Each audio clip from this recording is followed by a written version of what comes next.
the reason why I wanted to talk about this story is because two news articles just kind of crossed my desk in different days, and they sort of resonated. They rang my bell simultaneously. And so have you ever seen this happen where you're scrolling on Facebook or you're on Reddit or Twitter or any one of these social media platforms, and somebody will sort of ask a question in one post, and then the next post has the answer. So somebody will say, well, I wake up with a sore throat every morning. That's one post. And the next post says, here's 5 tips to improve your nighttime regimen so you stop breathing through your mouth. And you go, oh, well, maybe my sore throat is connected to my mouth.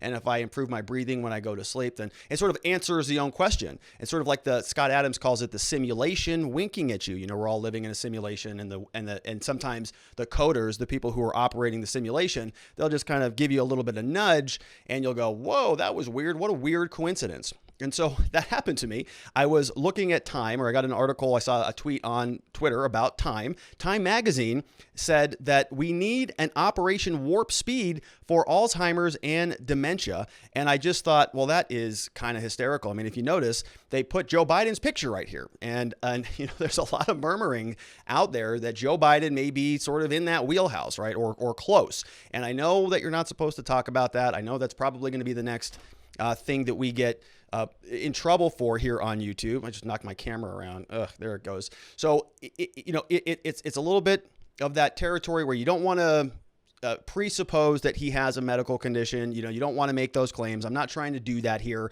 but it has been sort of a running joke, especially amongst many people on the right, that he's not all there. And you even see this in the media. They say, oh, well, Joe has a stutter. Hello, he's had a stutter for 30 years, since he was a kid, actually longer than that. So cut him some slack. Or the alternative is, well, he's 70 something years old. Okay, he's old. He's lost a step. Cut him some slack. And so I can understand that position. I've expressed several times on this show that he's sometimes has lost more than a step. It's a little bit more serious than that. So I have some serious confirmation bias going on when I see a headline like this that says, hey, we need Operation Warp Speed, which means we got to move quickly, very quickly on this thing.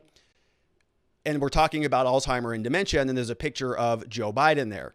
And I'm thinking, yeah, we do. We do need to move quickly. It has to go fast because we have a president who is in that wheelhouse. And, again, it's confirmation bias. I know it. I just thought it was hilarious, and I wanted to share it with you. This article, it says here, no president has entered the White House with as clear a focus on Alzheimer's disease as Joe Biden. And you're just going, yeah, we've been telling you that for like 7 months now, ever since the primaries, longer than that. It's been, yeah, we know. Nobody's ever been focused on it as much as this administration. The commitment and attention on Alzheimer's at the highest levels of our elected leadership is long overdue.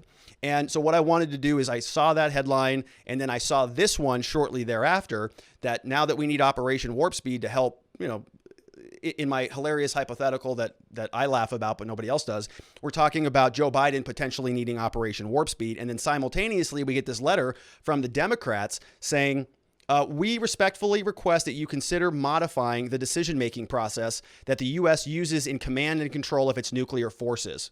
Same letter going to Joe Biden. So we've got Time writing to Joe Biden, and then very short, this actually letter happened before that. Simultaneously, they're also saying, we got to take these nuclear codes away from you, Joe, until Operation Warp Speed is completed. They didn't say that, but that's how you sort of imply when you see these two things together. So we are going to go through this letter, but before we do, when we were reading through the Time article, there's actually some pretty interesting information in there.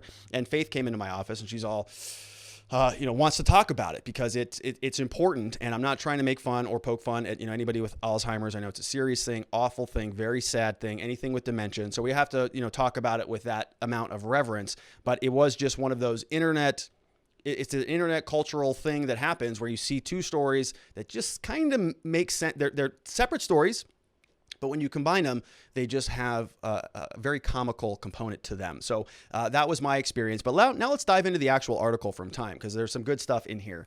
President Biden, this article says, understands the scope of this slow-moving pandemic, the opportunity and the consequences of failing to seize the moment. Quote, if we do not find an answer to Alzheimer's, then in the next 19 years, every single solitary bed that exists in the United States of America will now be occupied by an Alzheimer's patient, he said at a campaign stop in Florida last fall. well. The fact that Alzheimer's is already our country's most expensive disease and continuing to manage it is more costly than developing a cure. And so I think it's a good point. And we see a lot of this type of language from politicians all the time. It's almost always wrong. I'm not sure that I've ever heard a situation where some sort of statement like that is definitive. I mean, remember when An Inconvenient Truth came out from Al Gore? He said, we got like 10 years. And then the coasts are going to rise. People in California are going to be, floating around on boats, paddling between cities. And none of that ever happened. Rush Limbaugh, rest in peace. He had a timer on his website for a long time, said, okay, we got 10 years left. And he started the timer back when Al Gore released the movie, and 10 years came and went, nothing. We're still here. Everything's fine. So it's the same type of story. I know why they do this. They're making a point, but it presumes that nothing changes. It presumes that we're not going to have any more Alzheimer's beds, or that we're not going to have a cure in the next 19 years, or that we're not going to understand more about the disease. So yes, if everything stayed the same, everything stayed the status quo, maybe Joe Biden was right. Maybe we will not have enough beds for everybody, but nothing's going to stay the same because it's 19 years. A lot of things are going to change. Things are changing rapidly every day, but it's a political statement. So I wanted to dive in a little bit on it just because we're talking about it. And what is Joe Biden doing? Because they're asking for a lot of money. We are now counting on President Biden's leadership. So let me back up and just show you who wrote this article. So it was by Maria Shriver and George Vandenberg. So they sent this, they posted this yesterday. She's the founder of the Women Alzheimer's Movement, and Vandenberg is the co-founder of Us Against Alzheimer's. So, good people doing good things. I don't endorse Alzheimer's. I want to support this. And the real question, though, is how do we do it?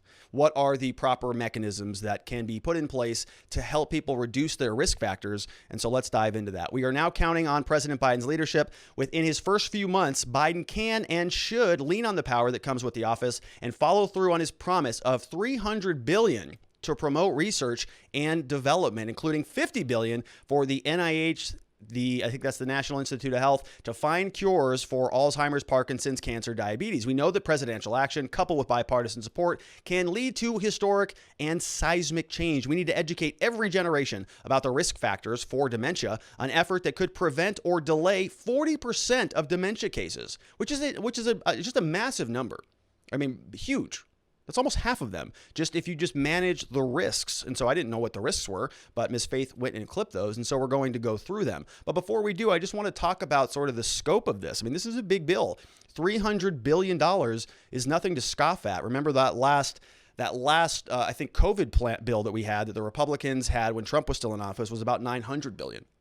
For the entire country. And you think about how big COVID has been and all of the displacement that's been happening and the amount of resources that's necessary to sort of compensate for that. They pegged that at $900 billion. So this is a third of that. That's a massive number in my estimation. I mean, the COVID was decimating across not only the United States, but across the world. And so here they're saying, well, we need to do something kind of on an order of magnitude, like in that scale, about a third of it. $300 billion. It's a big, big number. And the article goes on. It says, action is essential. Longer lifespans promise a rolling wave of Alzheimer's cases that will threaten to bankrupt the healthcare systems in even the wealthiest countries. And so we're going to talk about later in the show in another segment, we'll talk about some of the healthcare issues that we see in prisons. But we're also seeing here that maybe if we can deal with some of these risk factors, maybe if we can focus our health and wellness on preventative measures versus reactionary measures, waiting till everybody gets sick before we think about doing something, then maybe that will be a good way to improve the overall health and wellness of this entire nation. So as I mentioned, it said 40% of cases can be dealt with if you just deal with your risk factors. And here they are. New evidence, according to the Lancet, says 40% of dementia cases could be prevented or delayed by targeting 12 risk factors throughout the life. 12 factors increase the risk of dementia, but measures can be taken to reduce the risk.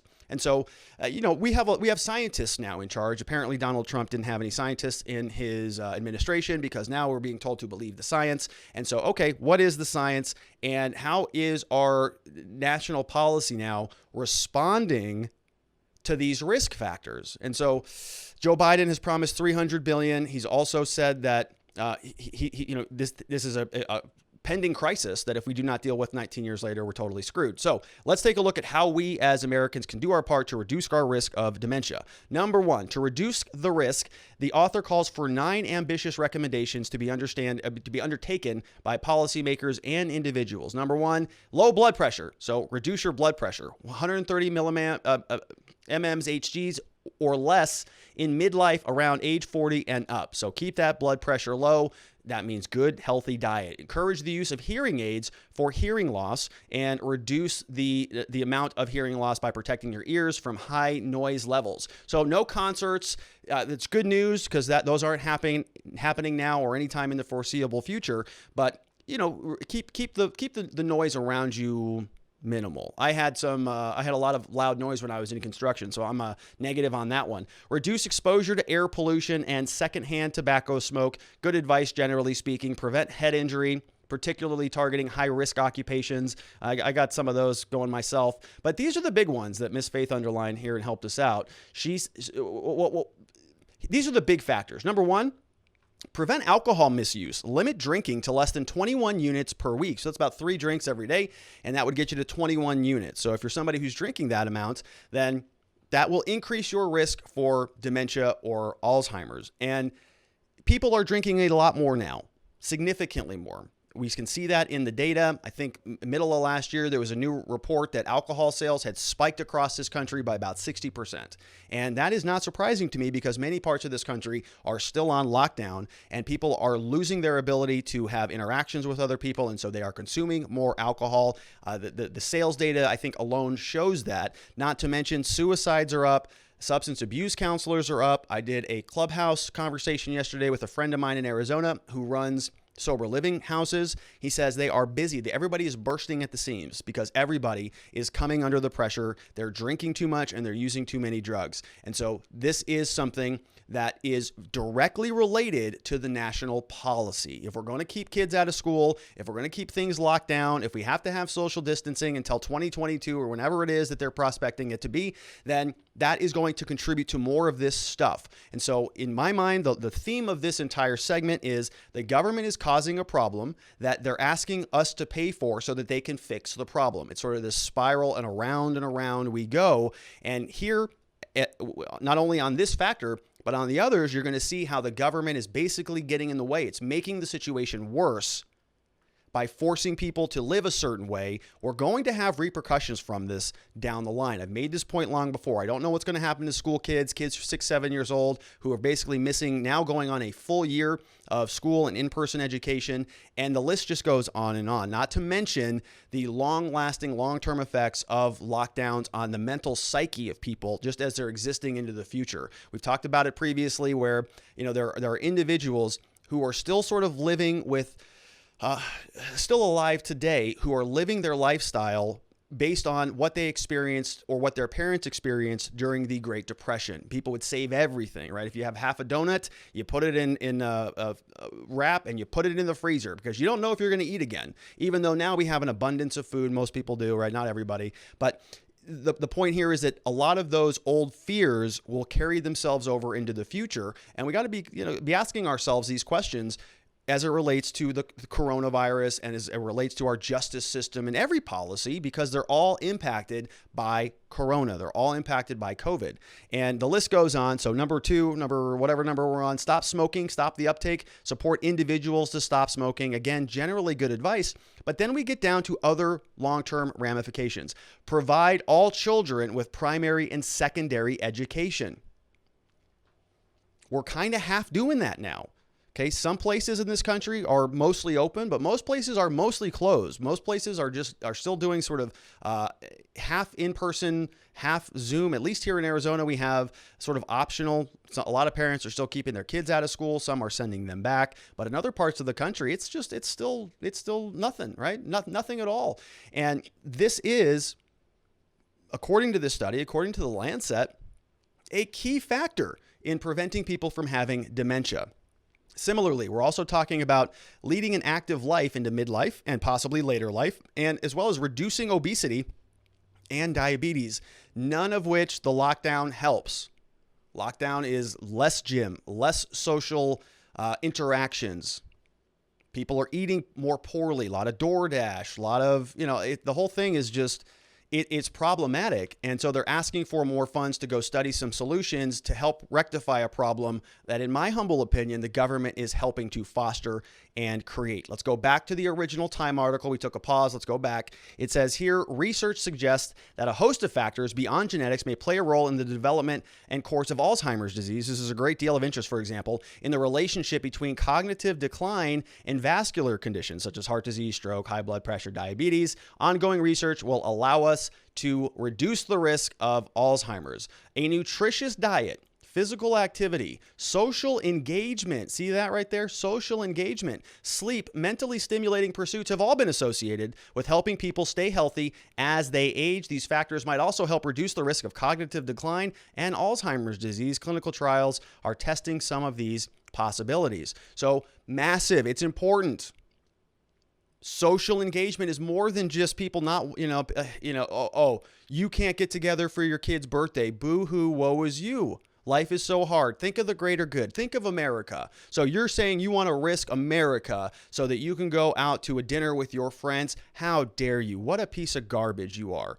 And that's just, that's everywhere these days. You get those scowls and those looks when you're trying to engage in what I would call normal human living, but it's becoming a bigger and bigger problem. And this is just the first article of many that I'm going to be suspecting come out that show that this is not without consequence. Clinical trials are testing some of these possibilities.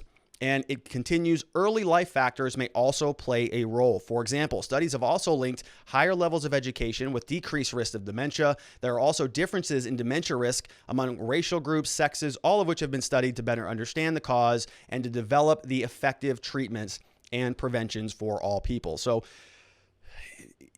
we're going to see what the government wants to do, how long we can continue to go on with this thing. We're coming up on the 1-year anniversary of 2 weeks to slow the spread. Isn't that nice? On March 13th, it'll be the national lockdown anniversary, 1-year anniversary. So we've had 1 year of 2 weeks to slow the spread, and I'm looking forward to celebrating that one. All right, so now that we have a foundation on Alzheimer's disease, now we know a little bit more about that. I wanted to go back and make my original point that it is hilarious. I don't think that this is a substantive policy thing at all. I just think it's funny to see that they want Operation Warp Speed, and then simultaneously, nearly 36 House Democrats on Monday called on Biden to relinquish his sole authority to launch nuclear weapons in the latest appeal to reform the command and control structure so that no single person can initiate a nuclear war. Thank you for indulging me. I thought it was funny. Maybe it's not that funny, but it is an important issue, and I think this sort of spurs an interesting debate. So number one, why is this now just coming up? Okay, we had Donald Trump, who, according to many out there, was a maniacal Hitlerian maniac, and he was going to cause World War XI. That's how bad he was. And then we have these sort of groundbreaking Middle Eastern peace deals. Things with North Korea died down. China was on the defensive. Now they are literally sticking swabs up the rear ends of our diplomats over there. There's a new headline over there from the Daily Mail. I didn't get a chance to clip it, but they had to do the anal swabs. So now Trump leaves office, and now China is literally cramming swabs up our diplomats' rears. So that's a nice little change in policy right there. So, a lot is going on, and and Politico is saying that the Democrats now want to revoke the president's ability to launch nuclear weapons. So let's get into the actual letter that went over to Joe. Why are they asking for him to relinquish that? Dear President Biden, we write to respectfully request that you consider modifying the decision-making process the United States uses in its command and control of nuclear forces. As president, two of your most critical and solemn duties are the security of the country and the safeguarding of its nuclear arsenal. You alone possess the authority to order the use of the nuclear weapons, which assures that nuclear weapons remain under civilian control. So you just got to stop and point that out, right? Your two most critical and solemn duties are the security of the country, no questions there, and the safeguarding of the nuclear arsenal. So what they're asking him to do is modify one of his most critical and solemn duties. Why would a president ever do that? Let's go in. However, vesting one person with this authority entails a real risk. Past presidents have threatened to attack other countries with nuclear weapons. They have a footnote, but I don't have that footnote. Or exhibited behavior that caused other officials to express concern about the president's judgment. So we do recall that when Trump was in office, right after the Capitol Hill riots, they did want to try to invoke the 25th Amendment. And we know that Nancy Pelosi, in what I consider to be an egregious separation of powers violation, went and talked to the Joint Chiefs and the other cabinet members and said, we need to wrest away nuclear control from Donald Trump, which I condemned at that time. I think it was totally inappropriate. He's still the president at that time, just like Joe Biden is the president here. And in my opinion, he has the sole authority, as he should. We'll get more into that. But what they're saying is that they want to divest him of that. This has happened previously, but now they're asking the president to voluntarily relinquish that stuff. So while any president would presumably consult with advisors before ordering a nuclear attack, there is no requirement to do so. The military is obligated to carry out the order if they assess it as legal under the laws of war. Under the current posture of the new U.S. nuclear forces, that attack would happen in minutes, which is kind of the point, right? That's the point. We have a commander-in-chief to make split-second decisions. That's the entire point. I think they're missing it. You don't want this big, massive bureaucratic nightmare called Congress to interfere with all of this stuff. If Joe Biden wants to launch a nuke and he's got the capabilities to do that, well, that's what the country has decided. We have elected that individual to control that. And so in my opinion, I don't think that this is anything that should ultimately happen. I think Joe has the full lawful authority to do it, but let's see what their alternatives are. So this comes over here. Several alternatives seeking to reduce risks inherent in the present system have been proposed, including, so number one, requiring additional officials in the line of presidential succession, starting with the vice president and the Speaker of the House of Representatives, neither of whom can be removed by the president if they disagree, to concur with a launch order and utilizing the Federal Emergency Management Agency's tracking of those officials to ensure prompt communication. So they want to use FEMA to monitor the Speaker of the House as well as the Vice President. So that would be Kamala Harris, and there would also be Nancy Pelosi along with Joe Biden. So now you have these three yahoos up there saying, hey, should we launch the nuke? I don't know. Call Joe. I don't know. Call Nancy. I don't know. Call Kamala. All right. We all agree.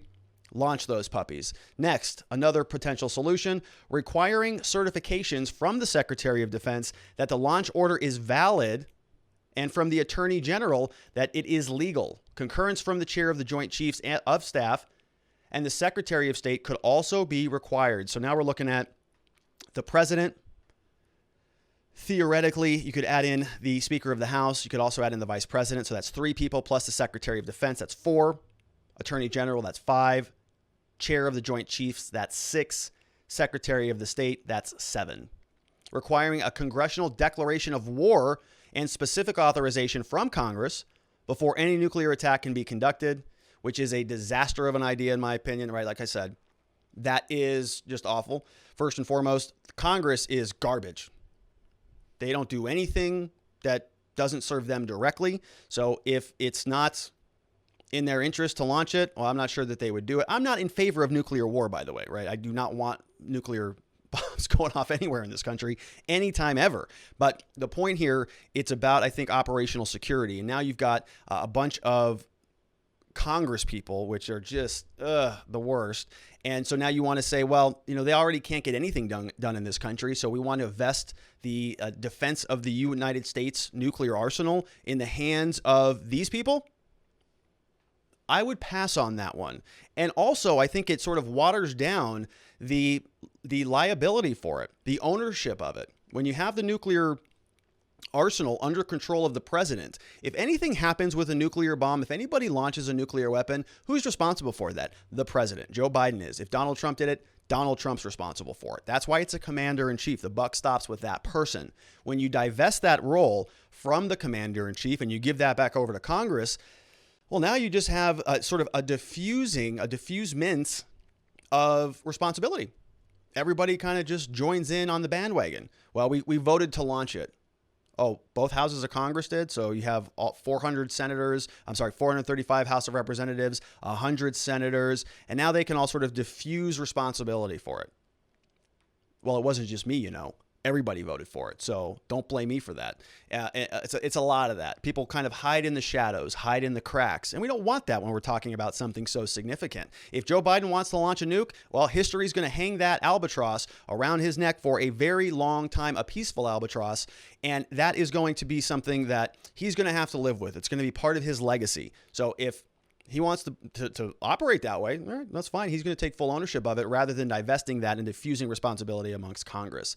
Lastly, creating a permanent active council of congressional leaders that would regularly participate in deliberations with the executive branch on vital national security issues and mandate some portion of the council be consulted before the first use of nuclear weapons. We note your distinguished record and leadership on nuclear arms control and non-proliferation as a senator and vice president. We ask you to lead again. As president, you will have the final say on any changes of the U.S. nuclear policy. We respectfully request that you, as president, review ways in which you can end the sole authority you have over to launch a nuclear attack and install additional checks and balances into the system. Thank you for your consideration of this matter. Signed off on by 2 Congresspeople, Jimmy Panetta and Ted Lieu, who is very active in Trump's impeachment proceeding. So I think it's a horrible idea. I think it's a stupid decision. I think it's a ridiculous question, and I would be upset if it were any president. I think what they're trying to do is blur the lines between the legislative branch and the executive branch. When we're talking about armed forces, when we're talking about the defense of this country, we need one commander-in-chief. We need an executive branch. It was created for that reason and delegated those responsibilities for that reason. Whether you like Joe Biden or not, it's kind of irrelevant. That position is suitable for that role, should not be divested into Congress. And I'm getting pretty tired of a lot of this sort of, well, we're just sort of one big global government now. We can all kind of do whatever we want. Legislatures can do whatever the executive wants to do. Congress does, and it's all just a big gray muddled mess without any real clear delineation on who's responsible for what and where the buck stops. So ultimately, I think that this is not a good idea, and I would support Joe Biden saying, yeah, thanks for that, but no thanks. Not going to give up one of my only sole and critical and solemn responsibilities to you people over there in Congress. Not going to happen, and I hope Joe Biden just tells them to take that letter and shred it right in the shredder, because it's not going to happen. So we got a couple questions on this. Sharon Quidney says, hey, Robert, I get it. You want to stay on the tube, so that's okay. Even if it means that folks can't be as honest or as open as we would like, can we still stay on locals here, or do we have to go back to the tube? So we are all, of course, going to stay on locals. Yeah, locals is the long-term platform. That's the end game, ultimately, right? I mean, that's where I think we're going to have the most free conversations. I'm still trying to figure out a way to sort of create some more content and get a little bit more engaged over there, but I'm trying to juggle a couple different things. Here at the office, of course, we run a law firm here. And so, I'm trying to, if we do get remonetized, by the way, then we can bring in on some additional help and create more content and do more interesting things, which is why I really want to do that, because I think that's in the longer term interest of the show. And a lot of that, locals.com will be the primary beneficiary of all of that stuff, because there are topics that we just can't talk about here on this platform, which is a major bummer. And so we want to find different venues where we can do those and have those conversations. Sharon says it would be great to have a place where we can all be as honest as we would like to be. Well, that's my vision for locals.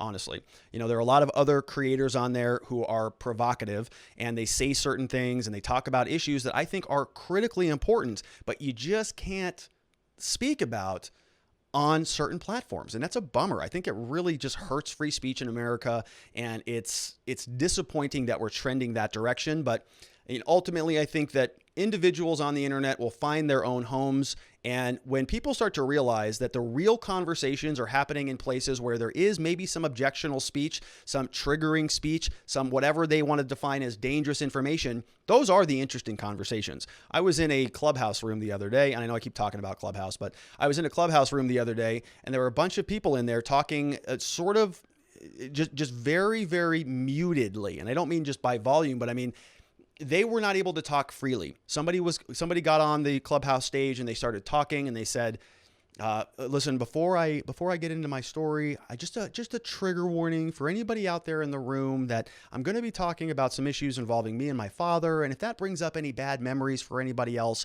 And it went on for like 10 minutes. This guy just talking. I'm like, get to the friggin' point already. What are you going to say? But it's being very careful with your language, and that is just, I mean, it's not real conversation. It's a lot of people trying to be, to sort of play, tickle me Elmo with each other when let's get into it. What do you want to talk about? Let's get it out and verbally duke it out. And so when more and more individuals see where those conversations are happening, I think they're going to flock to those venues. And Clubhouse is where they're happening right now, quite frankly, which is why I've been talking about it so much. We have Ma Fox says, I lost my grandmother to Alzheimer's. I'm sorry, Ma. I hope I didn't, hope I didn't hurt your feelings by talking about this in that way. I do think it is a very serious issue. And it really is just awful when you can see. I haven't had anybody in my life who's gone through it, but I have seen people go through it, and it's just terrible to see sort of, their physical body is still there, but their mind is not there. It's heartbreaking. So I'm sorry. Let's get back to your comment. I lost my grandmother to Alzheimer's. Just like the cop that gave you the best gift in your life, seeing your loved ones like that is something that never leaves you and poisons your memories of them. To see them in that state, it's awful. It is, Mom. Like I said, I haven't had anybody as close to me as a family member go through that, but I have been friends with people, and I've had people in certain groups that I've been a part of have other individuals just, sort of go out slowly that way. And it's heartbreaking. There's a story of a friend of mine married for, I think, 50 years, and his wife is in the middle of that right now. And he's just, what do you do? Because they're still alive. They're still there, but they're not there. And it's just, it's heartbreaking. So, I hope you're doing well. I hope you're dealing with that in a way that's healthy for you, because it is traumatizing, and it's something that I truthfully would like to see a cure for. And we'll see if the government's the best venue to do that. But the point here is, reduce your risk factors. Okay. It sounds like there's some pretty good evidence that if you take care of yourself, you can reduce the risk factor of that significantly, not by like 8%, like 40%. It's a big deal. So thanks for sharing that, Ma. I appreciate your vulnerability on that. Cattle Caregiver says, does anyone in government know that billions and trillions means? On a bunny trail off that, the 1.9 trillion stimulus they are pushing, I heard that will raise the national debt 14,000 or 14 trillion for people under 50,000 a year to get 1,400. So as you know, Cattle Caregiver, I am not a math person. There's a lot of numbers in that comment, and so that was a little bit overwhelming for me. But we're going to get through it. Yeah, the government just prints money. They just spend money. And right now we're in this phase where they're not seeing much inflation from all of the printing, allegedly. So they just keep printing. They just say, no, inflation's not that big of a deal. So print another 1.9 trillion, print another billion, another 20 billion, 100 billion, whatever it takes to get things back on the track. Let's see here. We got NY Renal MD, the doctor's in the house, says, a lot of people may not like this. The alcohol issue is a problem. There is no benefit to alcohol. The only benefit comes from the grapes from wine. You can take resveratrol to get more benefits. Alcohol and drug use contribute heavily to dementia and mental illness. And you're right. I think, and doctor, a lot of people will not like that. And I used to be a big drinker. And, I was sort of part of the law culture. Law school for me was, and for most of the people in there, for a lot of people, well, it wasn't like this for me, but for a lot of people, it was sort of the continuation of their undergrad years. They wanted to just go and continue partying. So a lot of drinking, a lot of drug use in law school, surprisingly. I tried to keep a straight and narrow, but I was still drinking. And then as I got into law, it sort of, got a hold of me. And then after my brother died, it became a coping mechanism for me. And I was drinking very heavily until I decided to kick that. My life is a million times better. I feel great basically all the time, most of the time. Sleep better. My productivity has gone up. My mental, it feels like I was numbing myself by, 50 IQ points, literally, while I was drinking alcohol. And I did a lot of positive things on it. I mean, I built a law firm. I, won trials. I did a lot of good stuff as a functional alcoholic, but it's significantly better now. But when people will ask me very regularly, Rob, how did, you're like a different person. How did you do all this? How is this all working for you? And I said, you know what? The number one thing is I stopped drinking alcohol. And they all say, I'm not going to do that. And I say, okay, well, that's your decision, right? You have a decision to make. It's a hard decision. You're not going to like it, but I agree 100% with you, Renal MD. I used to sort of make excuses for myself to drink. I work hard. I can have an excuse on this stuff. And when I cut it out, and I cut it out for a long enough period of time that I sort of eliminated that bad habit out of my lifestyle, everything got better, significantly better. And I know from experience, from working with other men and women who've gone through addiction, that sometimes that you can't escape that. And that just is something that you live with for a long period of time. A lot of sort of progression in that alcoholism disease or that drug use disease, and it does not go well.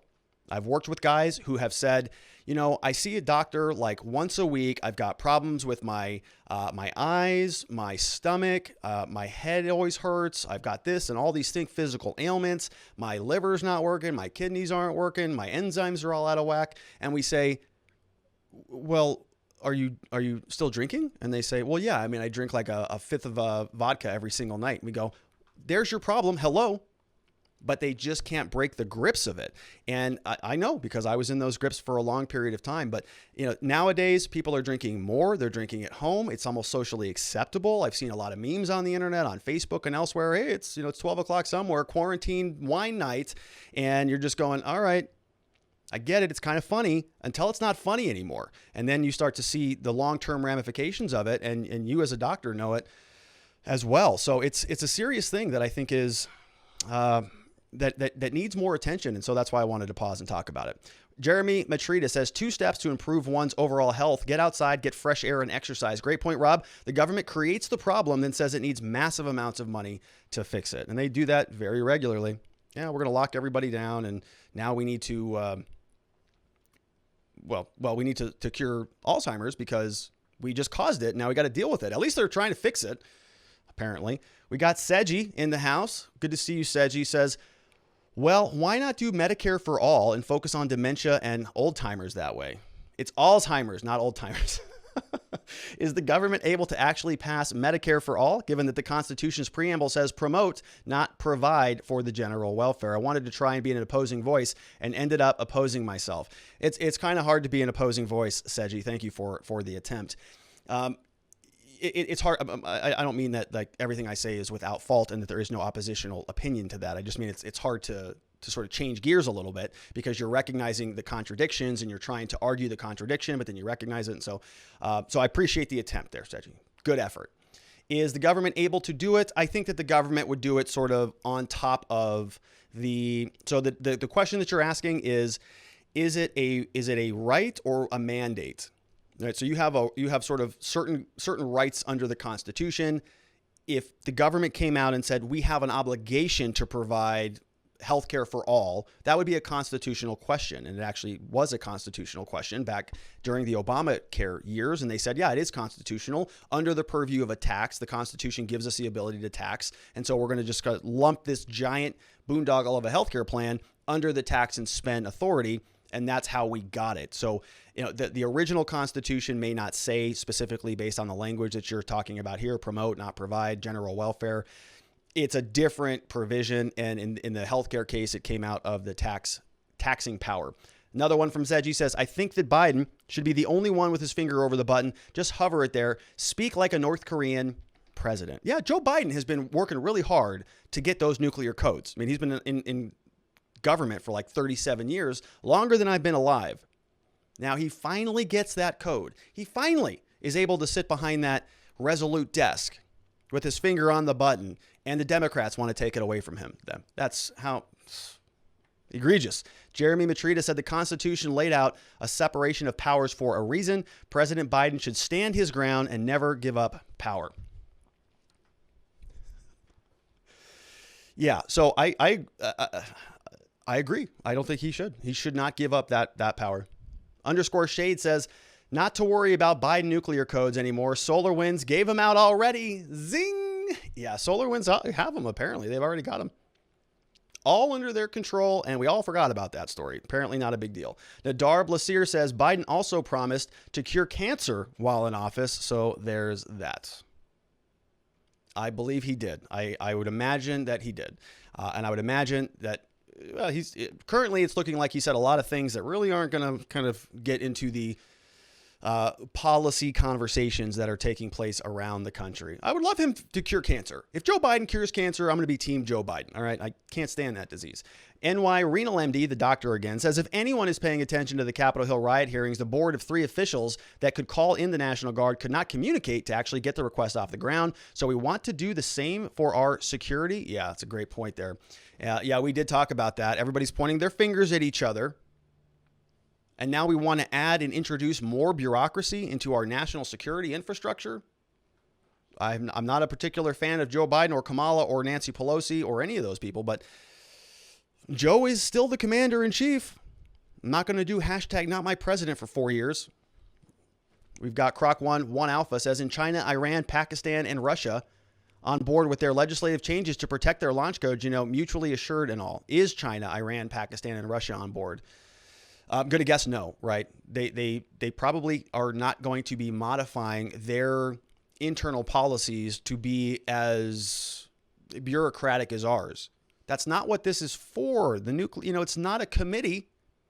Could you ever have a committee in Congress that says, hey, well, it's been about 2.5 months since they attacked us, and we've done a number of investigations. We have a lot of commissions, and we've done a deep study on this. Who wants to nuke China? Anybody? Is that ever going to happen? I don't want to nuke China either. Maybe that's the point, right? We don't launch nukes ever. But it's important that your enemy knows that you have the capability to do it. That's the point. They need to know that it's Uncle Joe up there with his finger on the button. And quite frankly, is that really the case? So what Ted Lieu and the other guy, what they're asking for is to just layer in all of these different triggers, right? All of these different light switches that have to go off before the codes can go. Both people got to turn their keys. All right, we got the concept. But is that in reality how this works? Does Joe Biden, does he have a button on his desk that he just goes, all right, that's it. Bye China, bye North Korea, bye Iran, bye whatever? No. Right, he picks up the phone, calls the Joint Chiefs. There's several different layers, many different fail-safes. I don't know what they are, but I know that they're there. And that is the mechanism. There are safeguards in place. I think that this is probably more than anything, just more political bloviating from our Congresspeople. Seji also says, as a Japanese, I want to express my voice over how America handles its nukes. If these other countries have a say as well, I say keep it with the president. Well, there you go. Right? Japanese Seji. Thank you for that. And I've never seen that sort of expressed that way as a Japanese versus as sort of somebody who's Japanese. So Japanese is a noun. I've never seen it that way. Learned something new. Hack Consulting says, if they do succeed in obfuscating nuke responsibility, can a private citizen sue the breach of the Constitution? Can anyone sue a breach of the balance of powers? Big issue to do this. Makes it easier to use nukes without someone specific to point fingers at. Yeah, good point there, Hack. That was my point, is that, Congress would diffuse responsibility and there's no responsibility. Okay, if everybody's responsible, if all 535 of our elected officials in Congress are responsible for this, or a committee is responsible for it, or if it's Kamala and Nancy and the Joint Chiefs, and we've got the Secretary of State and the Attorney General and all of the other 7 people that they listed there, now it's sort of it's a diffusing of responsibility, whereas I think it should be set with one person. As to the other question that you answered, they are, no, you can't sue the government for those political questions unless you have a stake, unless there's some sort of damage to you personally. Remember that a lot of these, even election litigation cases, were thrown out based on standing, mootness, ripeness, wrong venue, wrong forum, all of those different sort of standing issues. If you wanted to go in and say, hey, Ted, we're going to sue you for trying to take away the executive branch, well, you wouldn't be able to do that as a private citizen. Now, Joe Biden could do that, or his administration could initiate a claim or an injunction, a lawsuit-ish against the Congress and have a court settle some of this stuff out. That's why we have the separation of powers, so that when there's a disagreement between the two branches, like the executive and the legislative branch, the courts can come in and sort that out. But you do know that, Hack, and I understand your point. I wasn't trying to oversimplify it or make a sort of a reductionist argument, but I think that your question is a good one. A lot of people know, well, what can we do about any of this stuff? And the answer is not much, because it's all political. The real answer is vote. Osak says, hey, Rob, do you think this is the start is a start to remove Biden. So I've sort of put my stake in the ground on that as happening after the 2022 elections. I think that at that moment, you're going to see this real hard pivot where they're going to really be beefing up Kamala's resume, when you're going to start to see that maybe Joe Biden's not cut out for the 2024 campaign. And so they're going to sort of just going to retire him a little bit. Kamala's going to take more of the spotlight, more of the front line, and we're going to start see her beefing up her resume so that she is the de facto candidate moving into 2024.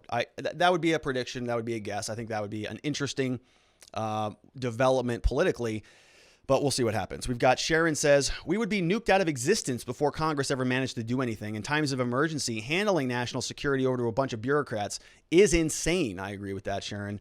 Well put. Seji in the House says, can I sue as a foreigner if the American Constitution is having its balance of powers unchecked? I'm unsure how this works in practice. Just the theory that the branches figure it out by asserting themselves. So no, I don't think that you could sue, again, unless you were damaged from it, unless you were somebody who was sort of in the process and you are actually harmed, then you might have a claim because you're a party to the underlying issue. You can't just go and insert yourself into something because you don't like the policy of it, of the politics of it. Because otherwise, think about that just in terms of incentives. Everybody would be suing the government for everything if you allowed those types of cases to move forward. So you would have to... You can't do that. You just got to get involved politically. Good question, though, Seji. We got Nadarb says, yeah, I don't even like the idea of having a House Speaker or Senate leader because it makes my representation worth less than those represented by Nancy Pelosi. So the idea of giving Nan and Chucky more power and taking more power from my rep is not okay with me. And I totally agree with that. I mean, right now what it seems like is we just have a lot of sort of pawns in Congress, and they just all do the bidding of whatever the majority leader wants to do. And it's Republicans and the liberals and Democrats are both guilty of that. And I agree with you. I think that, I was listening to Matt Gaetz in a Clubhouse last night, and somebody asked him a question. What do you think about taking this back down to the original sort of cap under the original Constitution, which says that we have a much higher number of representatives? Remember that there was no cap in the official House of Representatives of 435. That's not in the original Constitution. That was modified by amendment. And so the idea here is, well, what if we pulled that back? What if we sort of were taking a more originalist approach to what the Constitution said, and we should have one representative for every certain number of individuals that exist in this country. And if we modified that today for 370 million Americans, we'd have thousands of representatives in the House. And so I kind of like that idea, quite frankly. I think that it's more proportional representation, which is exactly what the House of Representatives is for. It's for proportional representation. Remember, the Senate came around with this agreement between during the founding era where they said, if the big states at the time, like New York, they're going to have all of the representatives. And so they're going to be able to control everything that happens in Congress. And so the smaller states said, no, we don't want that. We don't have as many people. We're going to have less representatives. We want equal representation. And so they came up with this dual house approach where the Senate now gives equal representation to each state, regardless of population. And so one is supposed to be not representative. One is supposed to be one per state or two per state in the terms of the Senate. But under the House, it was supposed to be proportional representation. And now that representation has been watered down dramatically. Back in the 1700s, you may have had one representative for 50,000 people because it was tied directly to population. Now, because there's a cap on it, you still get that same proportion, but to a much bigger, broader population base. So now it's not 1 to 50,000. It's 1 to, I don't know. What does Arizona have? 11, I think. That might change after the census. And we've got 7 million people. So maybe 1 to 800,000 or whatever that math looks like. And that's a big number. So now my proportion of democracy for my representative is watered down dramatically because one representative to 800,000 people is a lot different than one representative to 50,000 people. So if we wanted to beef up the House of Representatives, that would give us more direct representation in Congress. Matt Gaetz was asked that question, and he said, no, we need less. He said, no, we don't want any more people in Congress. We want less. I would be inclined, he said, I don't want more bureaucrats. I want less bureaucrats. So I would be inclined to reduce the number of people in the House of Representatives, which doesn't make any sense to me. And it would basically create a second Senate where we have these oligarchs who, once they're elected, they stay in office for 37 years like Joe, and they just sort of build a little power base. And then we have all of these other pawns who come back in to Congress, and they're just like little puppets being maneuvered around by Pelosi, by McConnell, by Schumer, by everybody who is in the upper echelon of the power structure. And Tulsi Gabbard, I think, on Joe Rogan's show, she was talking along the same lines on this issue. And she said, listen, when I got into Congress, they said Democrats over there, Republicans over there, everybody just shut up and fall in line, essentially was her point. We're not there to do anything to rock the boat. We're there to follow the plan that is in place by the leadership. And if you deviate from that plan, you're going to lose all of the protection of the party. And so that's why we have just this obstinate, ineffective Congress that everybody's unhappy with. And now they want to give the nuclear codes over to them. No, thanks. We're good. Sarah Smothers, is any of the legislation being passed around really surprising when one political affiliation controls almost all branches of government? They act like they are one branch because they are the one government branch in power. Yeah, that's a good point and a nice way to summarize that, I think, Sarah. I actually like that, right? It's all sort of the multiple heads of the same hydra, right? They're all sort of operating off of the same base, and it's just they're sort of doing a dance with themselves to try to figure out how to get this stuff passed and in play. And so, I don't know if Joe Biden welcomed that letter or what his response to it will be, but it does feel like a little kind of game of patty cake there for the time being. And I think the news reflects that. The news has been largely pretty boring, which is why you're seeing them not get so angry at Joe and his administration, but they're going after Cuomo. They're going after Newsom. They're going after Ron DeSantis in Florida. I mean, the governors now are getting a microscope on them because it's just sort of kid gloves now at the federal level, at least for the time being, until the honeymoon period wears off. Cats59 says the Supreme Court's weakened and the president's roles are in question. The House and the Senate becoming the new parliament. Yeah, I think you're exactly right. I think the Supreme Court is weakened. We think we saw that with a number of their orders. They're not taking on important issues that I think they should. We saw a very, I would say, poignant defense from Judge Thomas on the Supreme Court. Very upset with some of the election litigation claims that were brought forward that the court refused to hear. I think it's going to be a recurring issue. It's going to be repeatable. We're going to see it again. We're going to have more election problems. And the Supreme Court, because they are concerned about losing their legitimacy, and they're probably also very fearful that the federal government is going to make threats to pack the court, that they have just decided to just basically withdraw from the conversation entirely. We have Bumma Lickett says, free speech is not so free nowadays. Most of the time, I find myself minding what I say. Hopefully one day I can find the courage and be brave and speak my mind. I would really encourage you to think about that. Bumma Lickett. I would. I think that more people need to stand up and speak. I encourage a lot of people in my life to do that. I know it's not possible for everybody. I know that not everybody has the freedom to do that. But if you can work your way towards that, I think that your life will be more meaningful personally for you, not to me, but I mean to yourself personally. If you feel like you are living a muted life and you're allowing society to act upon you, that doesn't sound very fulfilling to me. I have lived like that. And what gives me some creative energy and what gives me some hope and motivation to wake up and do the things that I do in my life is because I feel like I'm being of service to the world. I'm being authentic to myself, and I'm acting with integrity.